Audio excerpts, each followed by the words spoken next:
Well. It's been a week. It has been a week. It has been a while. Hi, how you guys doing? I miss you all. Your girl has a lot of things to talk about. I figured while I had the time, might as well talk about the tea, right? So let me rewind this to who a lot of people don't know or may not know. So a lot of you may or may not know I did have a podcast called Coffee First a while back. Actually it was about 2018, 17, right before my mom passed. So unfortunately I had to take a break, but now that I have time, I figured why not? So it has been so much going on in the news on TikTok lately. I don't even know where to start. And I wanted to start this back up again because I got some things to say about this, right? First and foremost, I don't know where you've been, but I know where I've been. I've been seeing this thing about Jada Pinkett Smith. I feel like you're a straight talker. I am. Except you're not sometimes. Yeah. So why do that? Like, what was the reason? I think just not being ready yet. Still trying to figure out between the two of us how to be in partnership, right? And in regards to how do we present that to people, you know? And we hadn't figured that out. Why did the relationship fracture? Oh, well, why it fractured, that's a lot of things. Yeah. And I think by the time we got to 2016, we were just exhausted with trying. I think we were both kind of still stuck in our fantasy of what we thought the other person should be. Jada says she considered a legal divorce, but could never go through with it. I made a promise that there will never be a reason for us to get a divorce. We will work through whatever. And I just haven't been able to break that promise. But you still live separately. We live separately. Okay?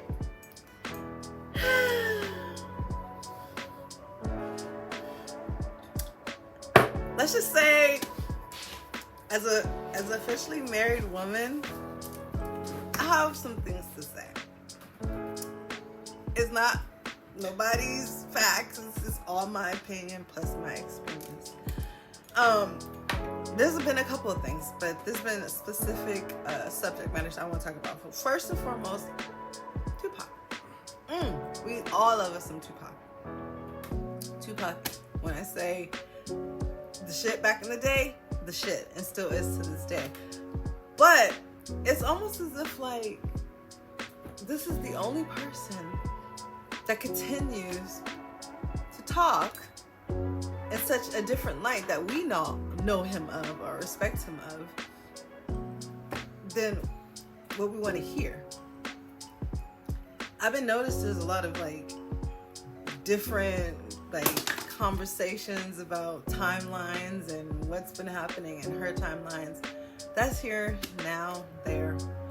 But the point is, let that man rest in peace. Like, just let it go. That's my first opinion. Second, I don't really know how to describe this, but I'll put it like this. You can love whomever you want to love. I respect it. If you do, shout it to the world. But the fact that they still have this conversation about well-being, that's none of our business. That's none of our business. Now, this is the last and final thing that I really want to talk about, right? As a married woman, we take vows. Some uphold them, some don't. But we take vows. And I haven't been married as long as she has. Again, this is just my opinion. But I do feel that regardless of the circumstances, regardless of the situation that he and her are having or have or had, we don't need need to know everything. Some things need to be said in private. Some things need to be handled in private.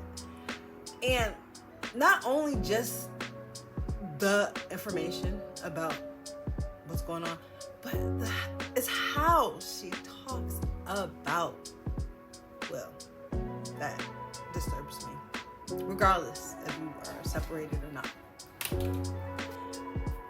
I believe that at the end of the day, how you talk about people reflects who you truly are. Let me say that again.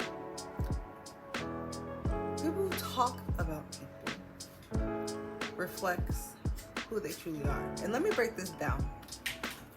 And yes, I do have psychology 101 experience. I am a undergrad right now in business administrative marketing, so I do have the expertise, okay? When a person is so pessimistically drawn to talk negative about someone, let alone their husband that you sleep with, that you live with, that you procreated with, that you married, that's another subject.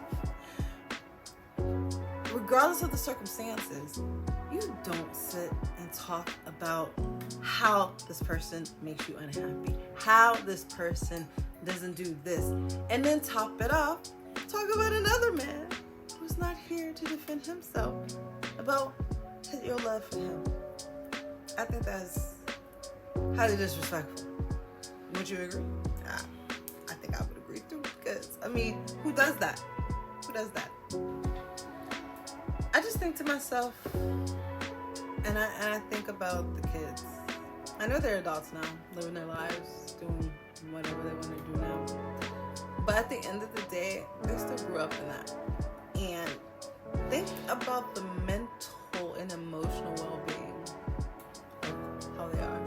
They might be abiding, walking citizens, and they don't know nothing. That's true. But I'm pretty sure if for the last couple of years you're hearing, your mother talk negative about your father, and then regardless of the okayness, sleeping and having fun with your friends, and it's a lot. It's a lot. So, it's just my opinion.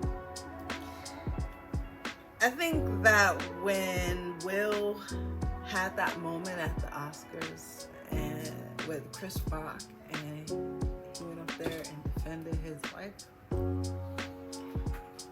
he genuinely still loves that woman. There's nothing wrong with that. And at the end of the day, unconditional love is very rare to find. What they have maybe together works for them and not for others. At the end of the day, I'm going to say this as a married woman again, in my opinion. Cheaper to keep her. No. So that's my opinion. What y'all think? You think it's cheaper to keep her? I can't stop laughing. Well, you know what? What y'all think about this? Y'all think it's cheaper to keep her? Ladies, fellas, let me know your comments.